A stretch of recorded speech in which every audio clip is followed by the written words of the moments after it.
I wasn't supposed to be there that night. If my professor hadn't canceled class, if the bus hadn't broken down 2 blocks from the waterfront, if the cold wind hadn't bitten through my coat just enough to make the glow of that little restaurant look like a promise, I would have gone straight home.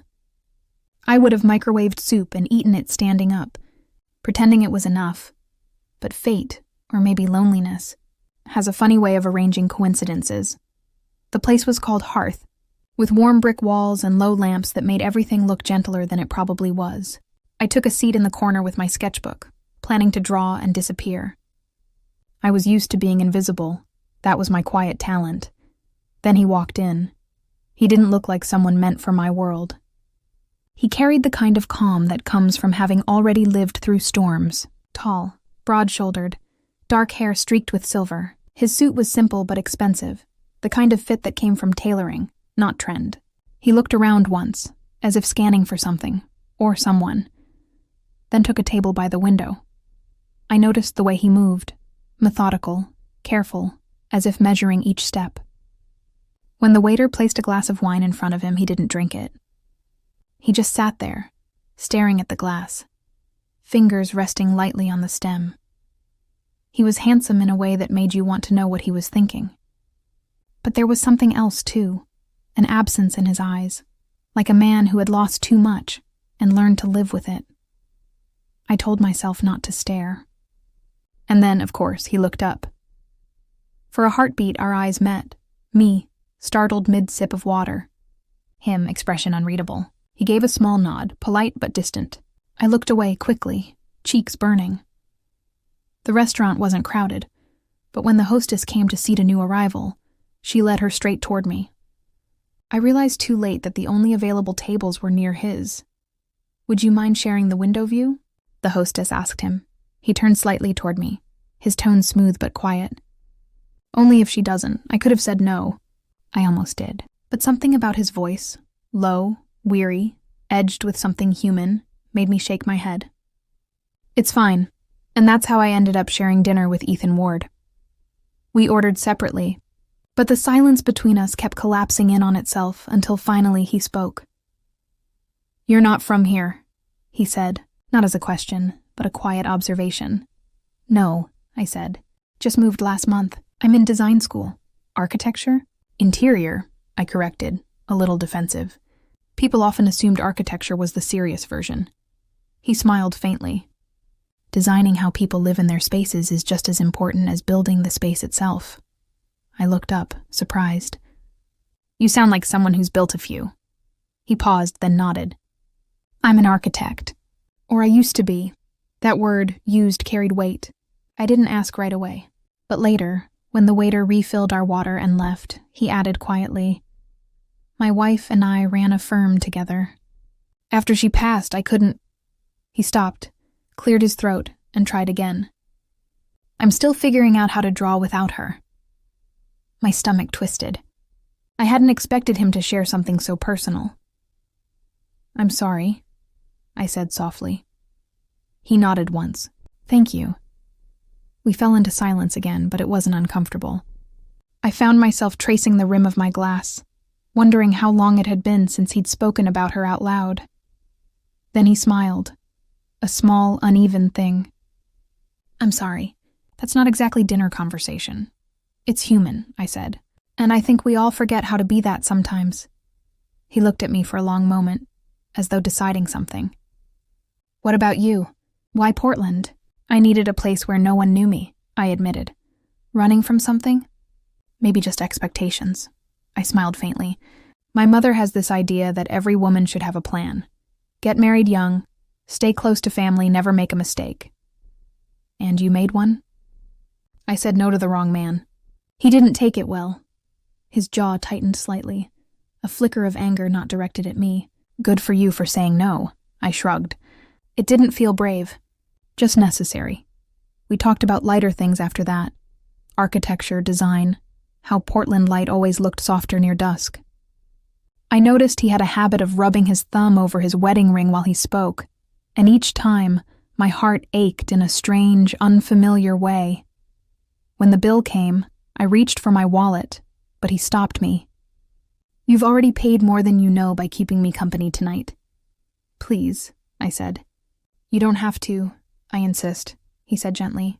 It's not about money. It's gratitude.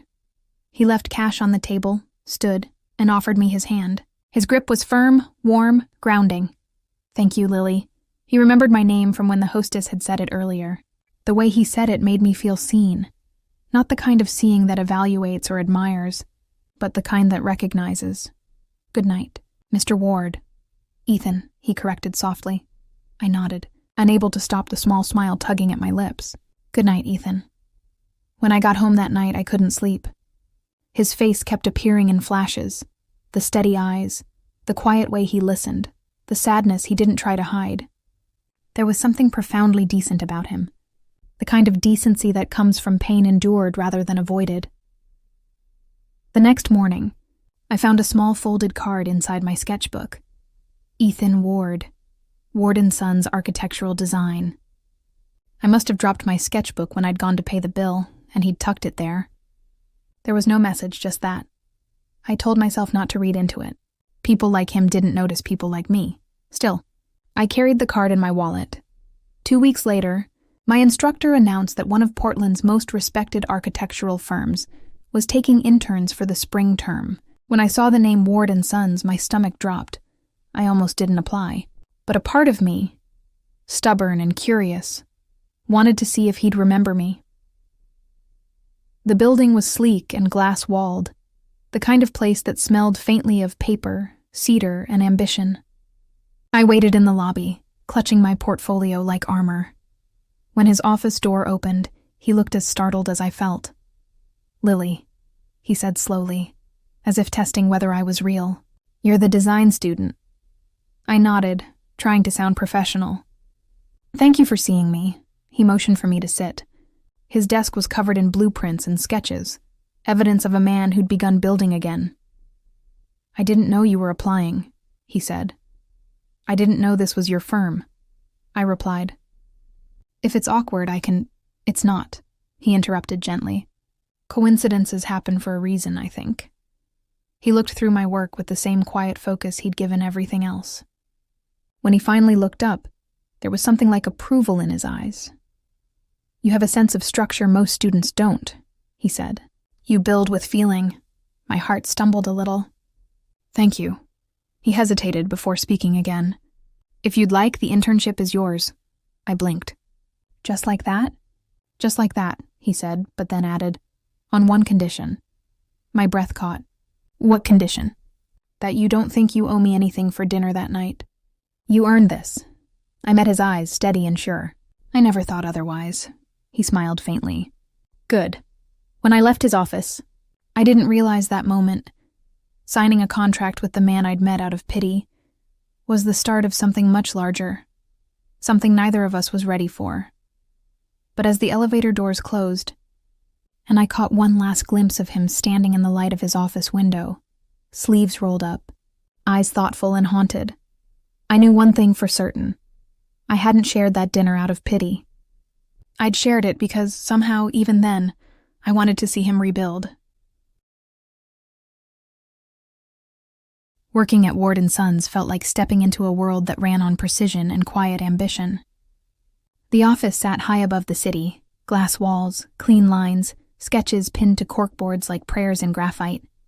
Ethan's presence anchored everything. People moved differently around him, slower, more deliberate, careful not to disturb his stillness. He wasn't intimidating in the usual way. It wasn't his voice or stature. It was his silence. It carried weight, the kind that comes from grief well hidden.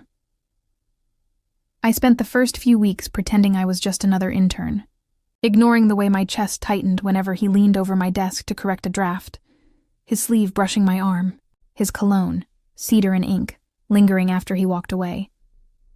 He never mentioned our dinner. Not once. But sometimes I caught him watching me, his expression unreadable. One evening, I stayed late to finish a concept board. The rest of the office had gone quiet, city lights stretching in reflections across the windows. I was so focused on rendering a lobby interior that I didn't hear him approach. You redid the light scheme, he said softly behind me. I jumped slightly. Sorry, should I not have? He moved closer, peering over my shoulder. No, you should have. It's better. You saw what I didn't. His approval felt heavier than it should have. I forced a smile. Just intuition. He studied the sketch. Intuition and restraint. That's rare. The silence that followed felt strangely alive. I could hear the faint hum of the city outside, the tick of the drafting clock, the steady rhythm of my own heartbeat. When he finally spoke again, his voice was quieter. You remind me of how I used to work. Before everything became about deadlines and memorials. I turned slightly toward him. Memorials? He exhaled, leaning against the table edge. After my wife Anna died, I couldn't design without thinking of permanence. Every building felt like a monument to something I couldn't fix. His words hung in the air like suspended dust. I'm sorry, I said softly. He shook his head. Don't be. I'm the one who stayed stuck. We didn't speak for a while, just stood there, both pretending to study the model in front of us. Then his voice dropped, almost hesitant. You ever lose something you thought would define you forever? I hesitated. Yes, myself. That made him look at me. And did you find her again? I'm trying. Something passed between us then. Recognition, maybe. The kind that doesn't need explaining. From then on, he began including me in more projects. Site visits, client presentations. He'd ask my opinion, actually listen. Sometimes even revise his own ideas after hearing mine.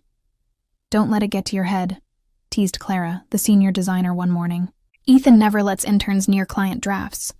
You've clearly got something he trusts. Trust. The word settled deep inside me. I didn't want to question it. We started spending long hours in the drafting room, light spilling through the high windows as we worked side by side. He'd hum under his breath sometimes, low, rhythmic, unaware of it, and I'd steal glances when he wasn't looking. He had this habit of adjusting his glasses when he was thinking, eyes narrowing slightly as though the world existed only in geometry and proportion, but every now and then, he'd catch me watching and smile. Small, restrained, but real. Those smiles undid me. One Friday evening, after the rest of the staff had gone, I found him on the rooftop terrace of the firm. The city stretched out below, fading gold light dissolving into dusk.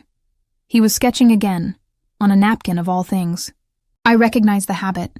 Still designing on napkins, Mr. Ward? I teased gently. He turned, smiling faintly.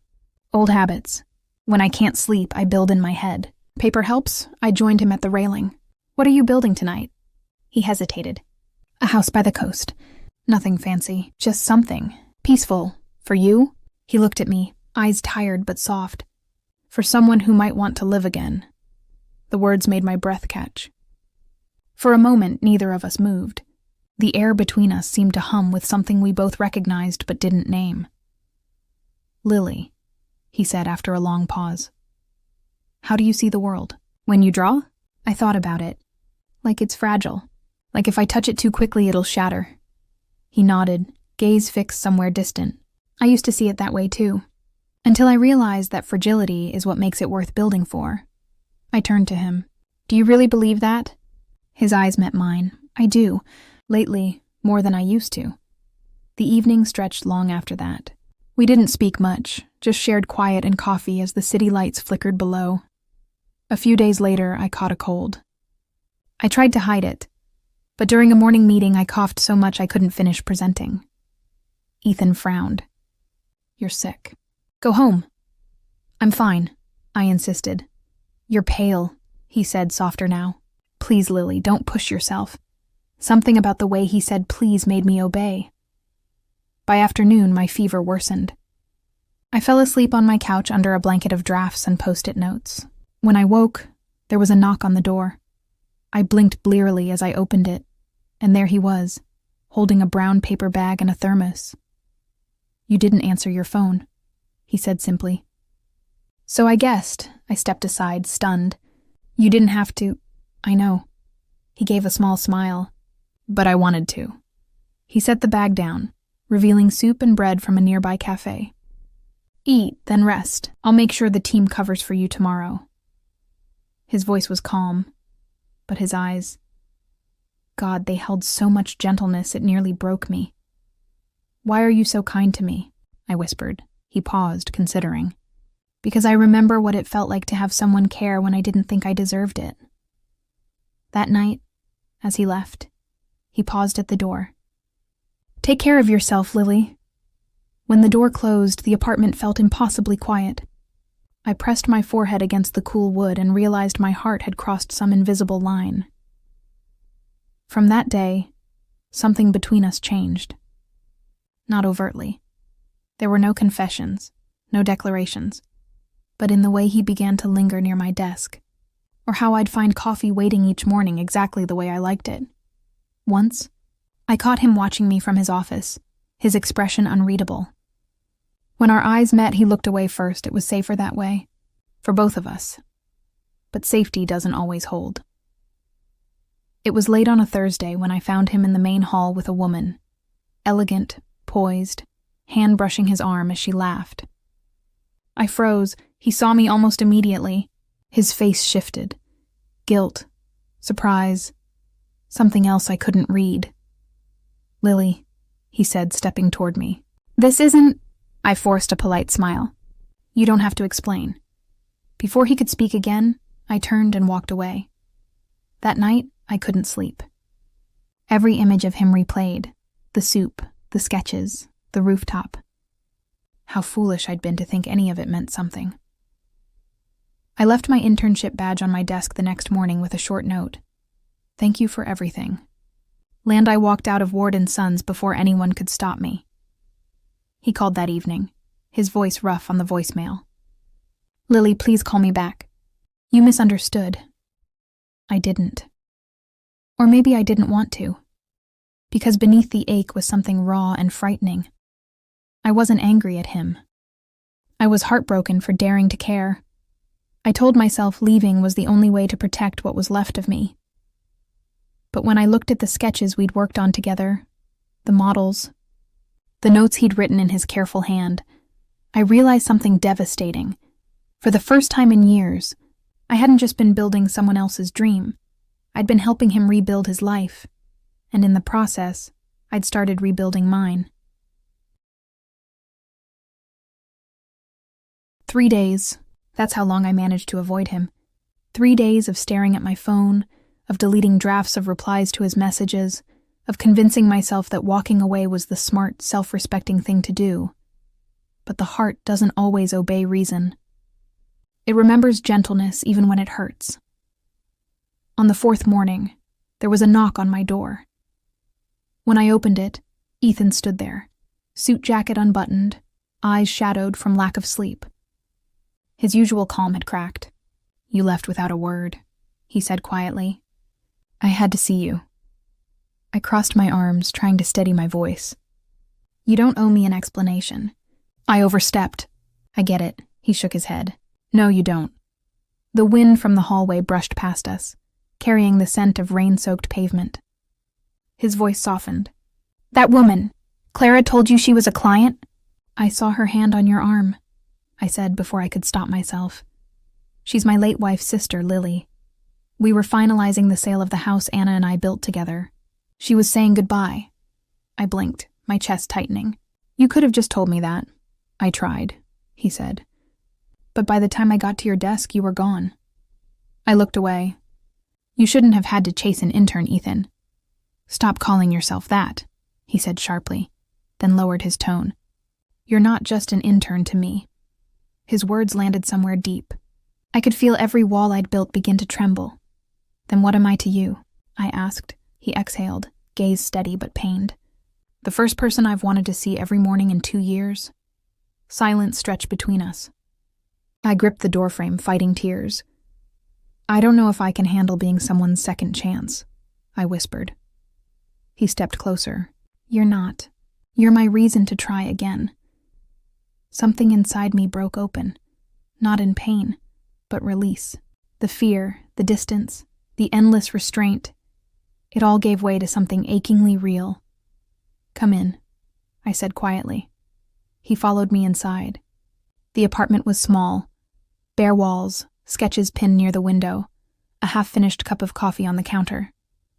It looked exactly like my life. Functional, safe, untouched.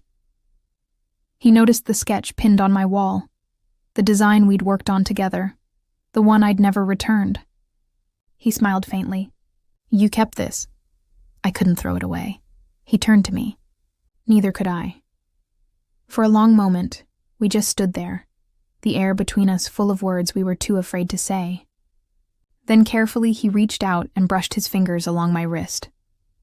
It was the lightest touch, barely there, but it sent a shiver straight through me. Lily, he said quietly, I don't want to rush you, but if there's even a chance you could forgive me for not saying enough, I'll spend as long as it takes proving it. I swallowed hard. You don't need to prove anything. Maybe I do, he said. Because I haven't let myself want anything real since Anna. Until you. I looked at him then, not as the man I pitied that first night, but as the one who had quietly taught me what it meant to build trust. He was flawed, wounded, human, and I loved him for it. I began, my voice trembling. I've never been with anyone. Not like that. His hand froze. His eyes softened immediately, the understanding in them so deep it made me ache. I know. You do? He nodded. That night at the office, you told me you'd never let anyone close. I heard what you didn't say. My eyes filled. I'm scared. He cupped my face with steady, warm hands. Then we'll go slow. We'll build trust first, brick by brick. That phrase, the one that had followed us since the beginning, felt like a promise now. He leaned in, not for a kiss, but just to rest his forehead against mine. You're safe with me, Lily. Always. And for the first time in years, I believed it. Later, we sat on the couch, side by side, our hands intertwined. We didn't rush toward anything. We just breathed the same quiet air. Every small gesture, the way he tucked a strand of hair behind my ear, the way I leaned into his shoulder, felt sacred. I thought I had to stop loving her to move on, he murmured. But you taught me that love doesn't vanish. It just changes shape. I turned to him. And I thought I had to protect myself from everything. But maybe I just needed to find someone who wouldn't break what I offered. He smiled faintly. Then maybe we're both rebuilding. Together? Together, he said.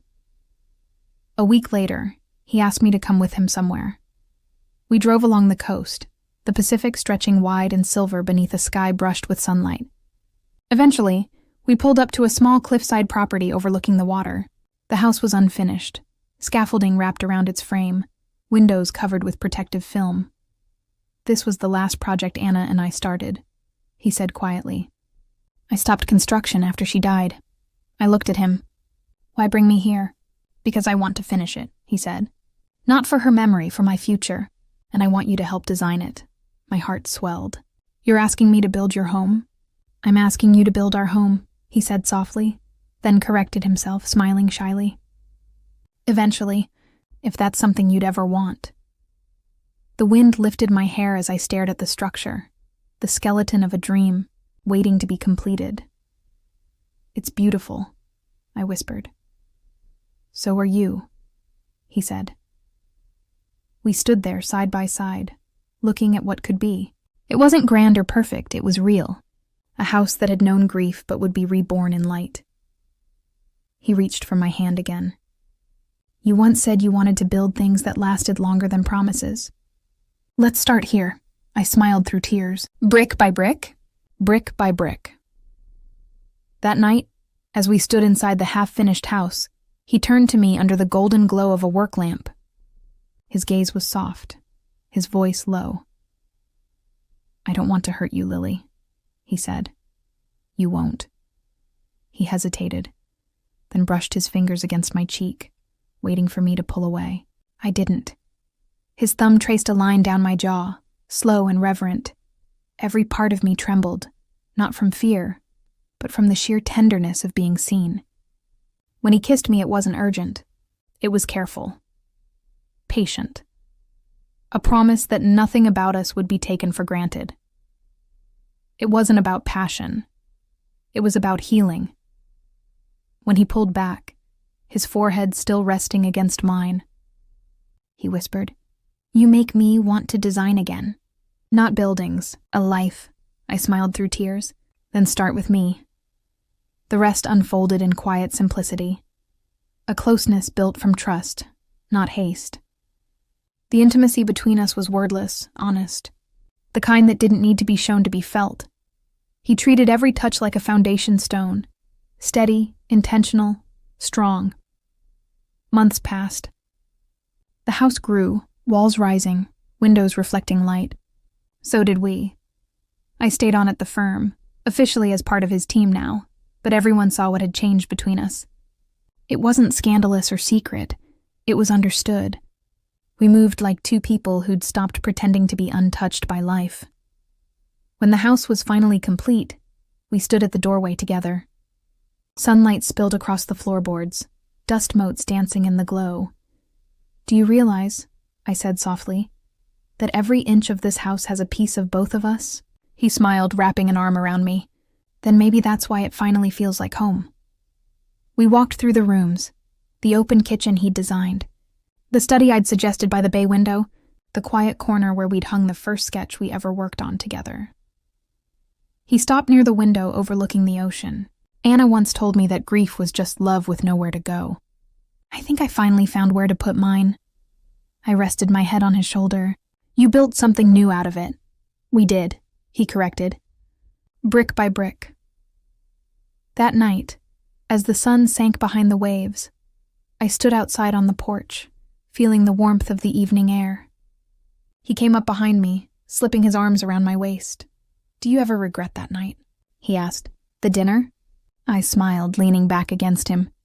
"If I hadn't felt sorry for you, I never would have learned that pity can turn into love." He kissed my temple. "And love can rebuild what loss once destroyed." We stood there quietly, the sound of the sea below us, the house behind us, our house. For the first time in my life, I didn't feel like I was waiting for something to begin. I was already living it. Love, I realized, isn't found in the grand gestures or perfect plans. It's built in the steady patience of two souls daring to rebuild, brick by brick, until the walls finally feel like home. If you enjoyed this story, don't forget to subscribe for more beautifully written love tales. Comment your favorite part below. Was it their first real conversation, the unfinished house by the sea, or the moment they finally said brick by brick? And share this story with someone who believes in second chances and love that rebuilds.